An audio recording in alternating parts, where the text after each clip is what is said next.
The Conference on the Future of Europe was unfortunately a very elitist process. We have to make sure that participative democracy means involving everyone, including underrepresented communities. The EU institutions have led their own process of participative democracy. We think that as civil society, we can also have our own process and show how it can be done in a more fair and representative way, which is why we have the Transnational European Assemblies taking place all over Europe.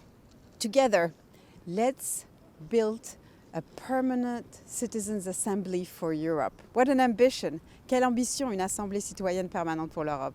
The conference was a way to review how far the Lisbon Treaty goes in meeting the challenges of the 21st century. And the demands are clear. Citizens called for treaty change, civil society called for treaty change, the European Parliament called for treaty change. That means we need the member states to have the political courage to step up and start the convention process. After the 9th of May, after there was consensus reached between the three bodies, we kept in touch with the politicians that we knew to follow up on the conference and how our proposals are being used.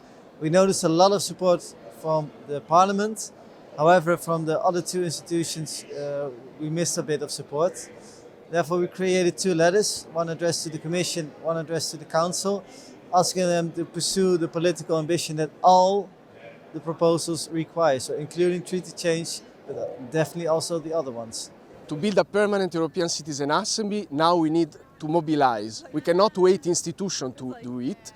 It's up to every single citizen of Europe and resident and all the civil society organization building together the future we need. Le persone che hanno partecipato ai panel estratti a sorte della conferenza sul futuro dell'Europa hanno dimostrato che quando l'obiettivo è trovare le soluzioni migliori invece che competere per il consenso elettorale, si arriva a soluzioni innovative. La raccomandazione 24 sul fine vita lo dimostra, così come tutte le raccomandazioni emerse da questo processo. È importante che gli diamo seguito. Per questo motivo, con Marco Cappato, tesoriere dell'Associazione Luca Coscioni e copresidente di Eumans, abbiamo organizzato un processo che ci aiuti a continuare questo.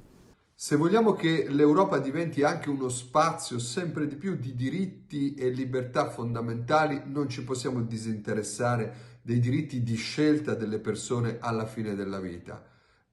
Spesso la politica ufficiale non se ne accorge, ma nella società questa urgenza c'è e infatti il panel dei cittadini della conferenza sul futuro dell'Europa si è accorto di questa urgenza e ha chiesto interventi anche a livello europeo in materia di fine vita e eutanasia. Noi non vogliamo lasciare cadere questa sollecitazione, abbiamo organizzato proprio un'assemblea civica su questo punto per riprendere il testimone di questa richiesta, per creare anche sul fine vita lo spazio europeo dei diritti e delle libertà.